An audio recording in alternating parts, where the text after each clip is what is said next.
السلام علیکم ورحمۃ اللہ وبرکاتہ۔ میرا نام ہے محمد آصف اور آپ دیکھ رہے ہیں میرا یوٹیوب چینل۔ دوستو، آج کی اس ویڈیو میں ہم بات کرنے والے ہیں گوادر پورٹ کی جغرافیائی اہمیت کے بارے میں۔ تو آئیے شروع کرتے ہیں۔ دوستو، گوادر بندرگاہ سے پاکستان کی سب سے بڑی تجارتی سرگرمیوں کا آغاز ہو چکا ہے۔ چینی company China overseas ports holding company کو 43 سال کے لیے لیز پر دیا گیا طویل ترین ساحلی علاقہ گوادر پورٹ بالآخر بین الاقوامی تجارت کے لیے آپریشنل ہو گیا ہے اور گوادر بندرگاہ سے پاکستان کی سب سے بڑی تجارتی سرگرمیوں کا آغاز ہو چکا ہے۔ 1954 میں جب پہلی بار اس علاقے کی اہمیت سامنے آئی تو اس وقت یہ شہر عمان کا حصہ تھا۔ آج گوادر کا جو نیا چہرہ سامنے آیا ہے، اس میں یہاں سے دنیا کے 196 ملکوں کے ساتھ 4764 سمندری جہازوں کے ذریعے تجارت کی سہولت موجود ہے۔ اس کرۂ ارض پر 224 سال قبل کنٹینرز کے ذریعے تجارت کی روایات کو سامنے رکھیں تو نئے دور کی گوادر پورٹ کی سہولیات ایک گران قدر اضافہ ہے۔ گوادر، جس کا مطلب ہوا کا دروازہ ہے،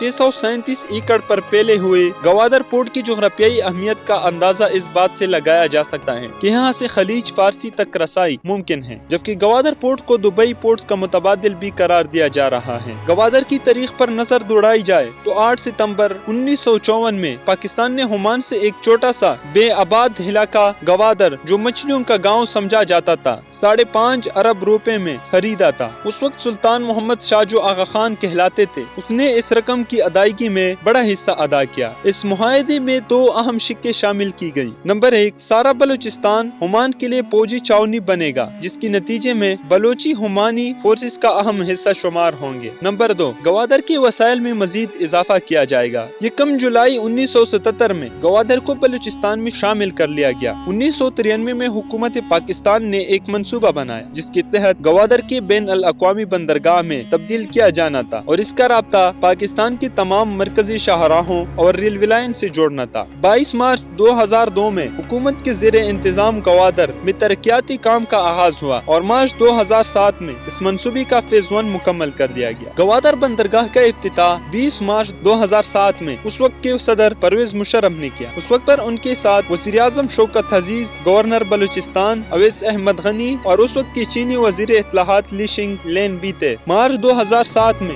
چین نے گوادر بندرگاہ کی ابتدائی لاگت کا 80% $248 ملین یعنی 24 کروڑ 80 لاکھ ڈالر فراہم کیے۔ صدر پرویز مشرف نے گوادر کی نواحی علاقوں کی ترقی کے لیے 5 کروڑ روپے دینے کا اعلان کیا اور یقین دلایا کہ وفاقی حکومت گوادر میں تعلیم، صحت اور سیوریج کی سہولیات کی فراہمی کے لیے مزید 1 کروڑ روپے دے گی۔ 2015 میں اس بات کا اعلان کیا گیا کہ شہر اور بندرگاہ میں سی پیک منصوبے کے تحت $1.62 بلین یعنی 1 ارب 62 کروڑ ڈالر سے مزید ترقیاتی کام شروع کیے جائیں گے۔ اس منصوبے کے تحت شمالی پاکستان اور مغربی چین کو بندرگاہ کے ذریعے باہم ملانا مقصد تھا۔ بندرگاہ LNG لانے کے لیے بھی بہترین ذریعہ ثابت ہوگی، جو کہ Iran Pakistan gas pipeline منصوبے کے تحت $2.5 ارب گوادر نواب شاہ پروجیکٹ بنے گا۔ اس ضمن میں گوادر اسپیشل اکنامک زون میں جون 2016 میں تعمیر شروع کی گئی، جو کہ بندرگاہ سے ملحقہ 2292 ایکڑ رقبے پر بنائی جا رہی ہے۔